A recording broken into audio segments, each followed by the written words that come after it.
she had found what she thought was the central issue in divorce cases, emotionally and legally, and she felt it was control. And this is what everybody's after.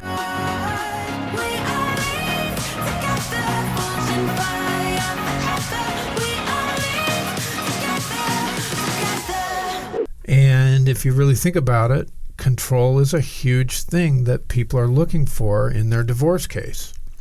Well, yeah. I mean, and especially if you were like me and you are a control enthusiast, then, you were you were probably controlling quite a few things in the marriage. And then I think that's one of the hardest things is then you go through the divorce and you aren't controlling what's going on half the time. And that's a very difficult thing to tumble to.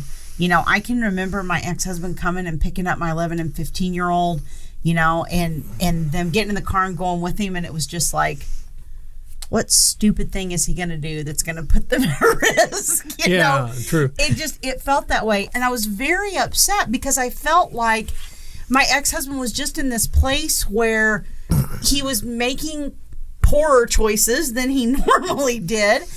And in this particular case, I felt like it put my kids at risk, and I was really angry. And I think this is particularly difficult for all you control enthusiasts out there. And a lot of moms, are like this. They're worried about the kids. They're thinking about the whole time the child's in dad's world.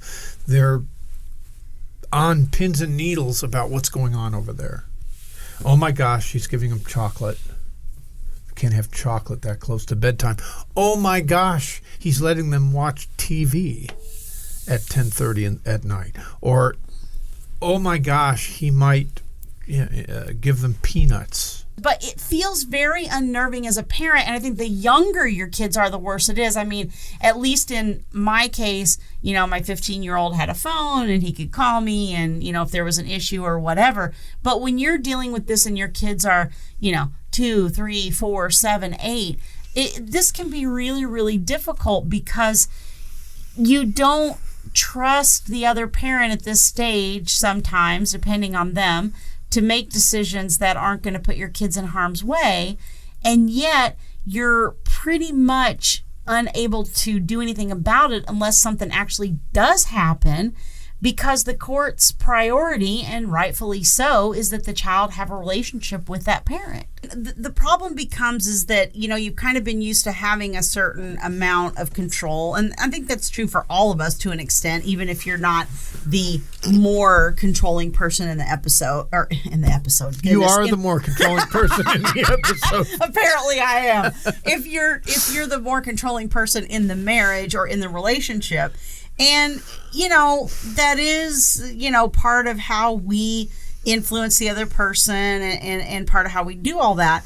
And then when you actually separate and you're living in different places, you don't have that level of control, and you usually try to maintain some level of control of the other person in kind of like a punitive or a negative way. Mm-hmm. And then what happens is, if that person is, like you said, sick of your control, which I think was one of the complaints that my ex-husband had, is like, I'm just sick of you and you thinking you got to control everything. Right. And so then you're fighting, you're not agreeing on anything, and then you're ultimately in this situation where, the referee becomes the divorce court. Yeah, and that stinks.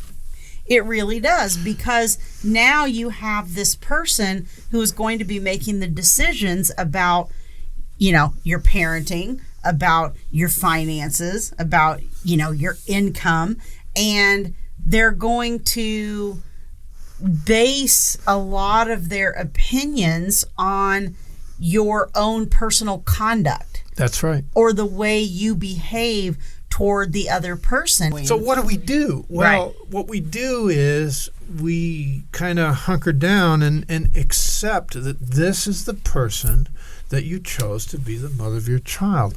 And you can't change her. Right. This is the way she is. Right. But I can tell you this, if you respond in kind to the negative messages that she's sending, those will end up before the court, and you won't look any better than she does. Minimize your communication. I mean, part of disengaging is minimal communication, no emotions. With the other parent. With the other parent. That's what I mean. I'm sorry. I thought that was obvious. But it is obvious. Yeah, with the other parent, no emotions. Maximize your communication with the child. Yes, because the silence of that communication is peace. I mean, the silence equals peace. Yeah. The more that you can disengage, not talk to the other person. I remember going into therapy early on, and the therapist saying, "Wow, you seem like you're doing really good this week. Can you think of anything that's been different?" And I'm like, "Well, haven't talked to my ex in 8 days or whatever it was." That's cold. And it was, and I didn't really say it like that. Like, she was just saying, "How was your week?" And I was like, "Well, I did this. I haven't really, seen, talked to my ex very much because blah, blah, blah." And she kind of stopped me. She did this red stop sign moment with me. And she was like, "Wait, do you hear what you're saying? You're saying you didn't talk to him this week, and look how much better you're doing." And I mean, that's like, oh, duh. But I hadn't made that communication in my brain. And that's when I started to kind of go, okay, I do better if I don't talk to him. I mean, for most of us, our ex is a toxic person to us. I mean, mine is for me. I probably am for him. And we just do better when the communication is minimal. When we see people in this level of conflict, I mean, a lot of times what we preach to to at least the person we're coaching is don't respond. Don't respond, don't respond, don't respond, don't respond to emotional stuff. And that's true, but there's a balance with it, because if he doesn't respond at all, then what happens is her anxiety goes up even more. It pushes her button, mm-hmm. and she becomes even more difficult. So I remember when you and I first started helping this client, there are times that you and I would say different things. And I think and he would be like, "Wait a minute, you guys are saying two different things of how to respond." And I think it's because we didn't have a full picture, of what was going on yet. But, you have to balance that with, saying, "Can I talk to the kids? Look, I'm sorry. The kids and I are going into a movie right now. We won't be out for a couple hours, so I'm not going to be able to answer my phone, but please know the children are fine." And try to give her that little bit of reassurance that she's looking for, that everything's okay, because she's having anxiety about it. Because I think that's just who she is. I think it's just built into her. I don't think it's about the kind of dad he is, or, I think he's a good dad. I don't think it comes from anything concrete like that. This is somebody who just struggles with the separation anxiety of being away from her kids. And if I had her in my office, one of the things I would say to her is that she has to find a way to let go of that control. Right. And let go and assume that the children are going to be okay in dad's care, that he's not going to poison them. Right. He's not going to let them run around in the street. And I don't think that this particular person is that kind of father. I think he's, fairly diligent person as a rule. Absolutely. The full picture of what's going on in this situation is that there's no trust. Right. And you want the other... That's a good point. You want the other parent to trust you or the other person. I mean, whether you have kids or not, whatever your issues are, financial, whatever, you might not... Obviously, you're not trusting each other in a relationship as you would when you're married. You're not trusting that person to be your spouse anymore and your confidant and all those things. But... Right. You do have to trust that each of you is going to do what you say you're going to do. One person's going to, pay the support, and the other person's going to, show up with the kids on time. And we're going to, whatever it is, whatever your role in your divorce or co-parenting or whatever it is, you have to follow through on that and do what you say you're going to do. And that's how you build trust with the other parent. And when you build trust with the other parent, especially if we're talking about kid issues, you're going to bring peace to your own life. So you can't control, and a lot of the conflict we see This is anatomy of a post-divorce conflict. A lot of the conflict that we see comes from what Tammy just said. I don't trust you to care for the kids, so I'm going to try to get court orders that tell you how to parent. Mm-hmm. I'm going to try to nag you and cajole you and threaten you into doing the right thing, so to speak, or I'm going to turn the kids against you so they want to stay with me, or I'm going to apply for full custody, or any number of things. The issue in this case is not the children's safety, really. Right. The issue is mom's anxiety. Right. And so how do we deal with mom's anxiety? If we were cooperating together, what ways would we deal with it? Well, I mean, a number of solutions come to mind. Maybe she gets a therapist and talks about her anxiety, but also dad can behave in a way that helps her feel more at ease. Maybe a random text as to where they are might help. And I understand privacy is a concern, but do you want to solve this problem or not? Yeah, there's a balance, and like I said a little while ago, there's a balance to it. I mean, no, I don't think dad should have to be accountable through his entire visit of what he's doing and reporting it to mom. I mean, I don't think that either. Right. But I think within reason, you try to do things that help to calm her down. And, sometimes people have a lot of resistance to that, and they go, well, that's her problem. Why should I care? Why should I care about doing that, or da-da-da-da?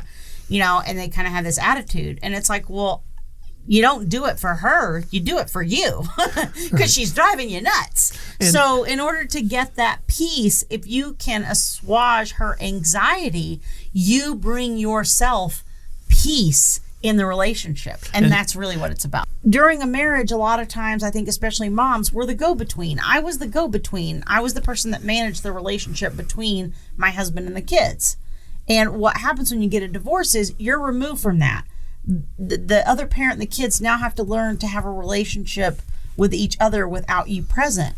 And the children have to learn tools and coping mechanisms and things to deal with that other parent, even if they're a jerk. Because guess what? That jerk is going to be your parent for as long as till one of you dies. And if you're putting all your energy into worrying about whether he's going to give him a peanut butter sandwich, you're losing an opportunity to build something with your own kids. Right. And so our advice is to disengage from the conflict by taking that energy, that life energy that you're pouring into the need to control, and put it into your own world. Just plug it in and be great. Number one, children will gravitate towards that world. They will. They'll want to live there. They want stability. I mean, even if they don't know it, that's what they gravitate towards. Yeah, and number two, and as a corollary, is only go to court if it's necessary.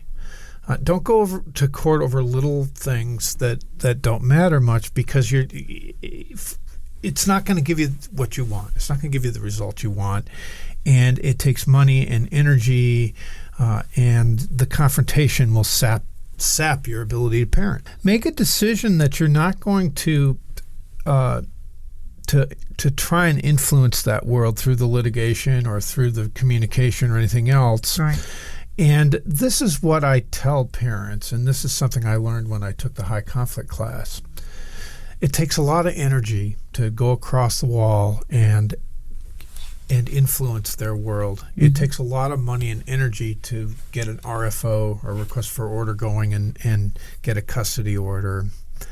Take that energy, take that money, and put it into your own life. Put it into making your world awesome and making memories with your kids. Plan a vacation. Vacations, good times, family traditions, and then the things like helping with homework, all the drudgery, and reading. Little kids, read to them, read to your children. I think that's critical, is that you let the other parent have their family life, right? And the kids know. Yes, they do. If you're holding on, if you're grasping, So let them have their dad. Let them have their mom. Right. And have their time in that world. And then, when they're in the other parent's world, you spend your time doing your thing. You hang out with your friends. You work your job. You build your career or your business or whatever you're trying to do. Right. You do all the day-to-day tasks. You and I spend a lot of time going to the grocery and doing laundry and doing all those kinds of things when the kids are gone. And that way, when the kids come back, we have that time to engage in interaction with them.